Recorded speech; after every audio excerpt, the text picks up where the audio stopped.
తెలంగాణ భవన్లో కేటీఆర్ మాట్లాడుతున్నారు, లైవ్ లో చూద్దాం. మోసం అని చెప్పి ఇవాళ తెలంగాణ రైతన్నలందరికీ అర్థమైంది. కాంగ్రెస్ పార్టీని ఖచ్చితంగా భవిష్యత్తులో పాతరేస్తారని చెప్పి మేమైతే బలంగా అనుకుంటా ఉన్నాం. నిజంగా చెప్పాలంటే మోసం అనే పదం కాంగ్రెస్ పార్టీకి సంబంధించినంత వరకు చాలా చిన్న పదం. దగ, నయవంచన, ఈ పదాలు కూడా నిజంగా చెప్పాలంటే సరిపోదు. డిక్షనరీలో కొత్త పదాలు ఎతకాలి వీళ్ళు చేసిన ఈ ద్రోహానికి. అందుకే ఇది ఒక చీకటి అధ్యాయంగా మిగిలిపోతుంది. కపట నాటకాలకు, నోరు తెరిస్తే పచ్చి అబద్ధాలకి, ఇంకొక మాటలో చెప్పాలంటే అబద్ధానికి అంగిలాగు దొడిగితే ఇగో ఈ కాంగ్రెస్ పార్టీ నాయకత్వంలాగా ఉంటుందని చెప్పి వాళ్ళ రాష్ట్ర రైతాంగాన్ని మొత్తానికి కూడా అర్థమైంది. కేసీఆర్ గారి పరిపాలనలో 10 ఏళ్లలో ఆనాడు రుణమాఫీకి, అదేవిధంగా రైతు బంధు పథకానికి రెండింటికి మాత్రమే నేను చెప్పేది, మిగతాయి చెప్పని కూడా చెప్పట్లేదు. డైరెక్ట్గా రైతుల ఖాతాల్లో పడ్డ పైసల గురించి మాత్రమే చెప్తున్నాను నేను. రైతు బంధు రూపంలో 73,000 కోట్లు, 27,500 కోట్ల రూపాయలు మీకు రుణమాఫీ రూపంలో, ఈ 2 పథకాలు మాత్రమే 1,00,000 కోట్ల రూపాయలు ఇవాళ రైతుల ఖాతాల్లో వేసిన ఘనత కేసీఆర్ ప్రభుత్వంది. ఇవాళ ఎన్నికల్లో మాట ఇవ్వకపోయినా, ఎన్నికల్లో ఓట్ల కోసం మీలాగా డిక్లరేషన్ల పేరిట మోసం చేయకపోయినా, రైతు బంధు లాంటి పథకాన్ని భారతదేశంలో పెట్టిన మొట్టమొదటిసారి పెట్టిన నాయకుడు స్వతంత్ర భారతదేశంలో కేసీఆర్ గారు.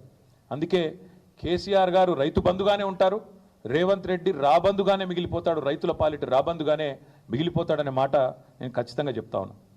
రేవంత్ రెడ్డి గారే చెప్పినారు, ఇంకా చెప్పాలంటే చాలా వీడియోలు ఉన్నాయని చెప్పిన మాటలు. డిసెంబర్ 3కు ముందు తీసుకుంటే 5,000, డిసెంబర్ 3 తర్వాత తీసుకుంటే 7,500 రూపాయలు ఇస్తానని చెప్పి ఆనాడు ఎన్నికల కమిషన్కు ఉత్తరం రాసి రైతు బంధు ఆపి సన్నాయి నొక్కులు నొక్కిన వాడు రేవంత్ రెడ్డి. ఆ రోజు 10,000 రూపాయలు కేసీఆర్ గారు 2 పంటలకు ఇస్తుంటే 3 పంటలకు ఇయ్యవా, 3వ పంటకి ఇయ్యవా అని అవహేళన చేసిన వాడు రేవంత్ రెడ్డి. 10,000ను బిచ్చమన్నవాడు, ముష్టి అన్నవాడు రేవంత్ రెడ్డి. మరి ఇవాళ మేము అడుగుతున్నాం, 10,000ను ముష్టి అంటివి, బిచ్చమంటివి, 15,000 ఇస్తానంటివి, ఇవాళ 12,000కు సరిపడి మళ్ళీ అదేదో గొప్ప విషయంలాగా చెప్పుకుంటే సిగ్గనిపిస్తలేదా నీకని అడుగుతా ఉన్నాం.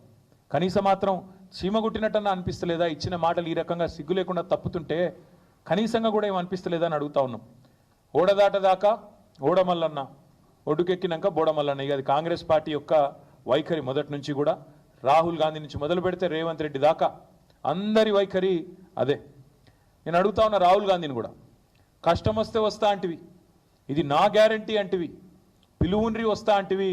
వాళ్ళ తెలంగాణ రైతులు అడుగుతున్నారు, రాహుల్ గాంధీ గారు ఎక్కడున్నారు మీరు? అసలు మీ ప్రభుత్వం ఇన్ని మోసాలకు పాల్పడుతుంటే, రైతు భరోసాని కూడా ఇవాళ రైతు నిరాశగా మారుస్తుంటే, రాష్ట్రంలోని రైతాంగాన్ని నయవంచన చేసి గొంతు కోస్తుంటే ఎక్కడ ఉన్నావు రాహుల్ గాంధీ నేను అడుగుతా ఉన్నా.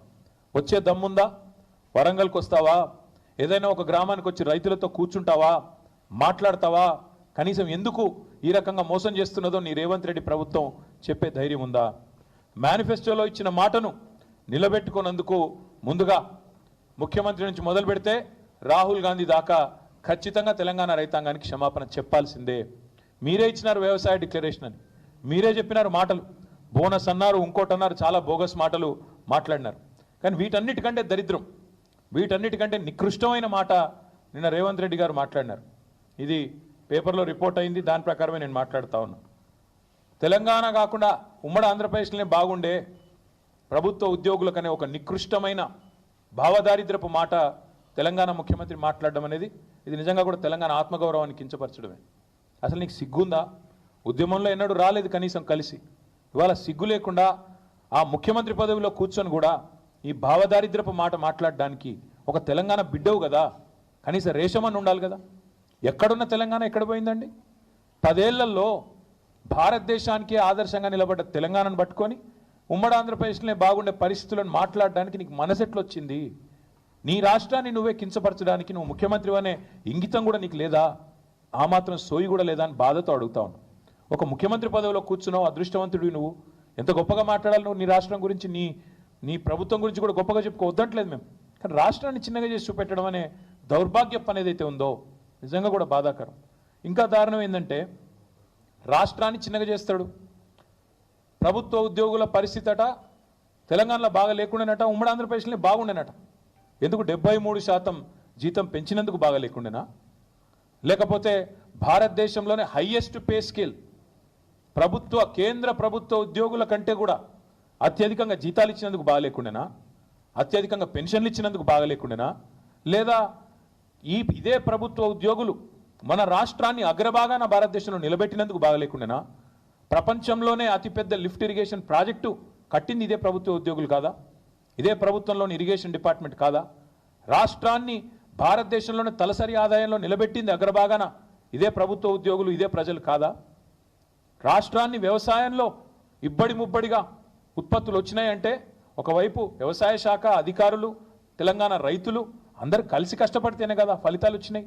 మరి అట్లాంటిది తెలంగాణలో ప్రభుత్వ ఉద్యోగుల పరిస్థితి బాగాలేదు, ఉమ్మడి ఆంధ్రప్రదేశ్లోనే బాగుండే అనే నికృష్టపు మాట ముఖ్యమంత్రి నోట రావచ్చునా? ఇవన్నీ కాకుండా పచ్చి అబద్ధాలు చెప్పడమే వీళ్ళు అలవాటుగా మార్చుకున్నారు.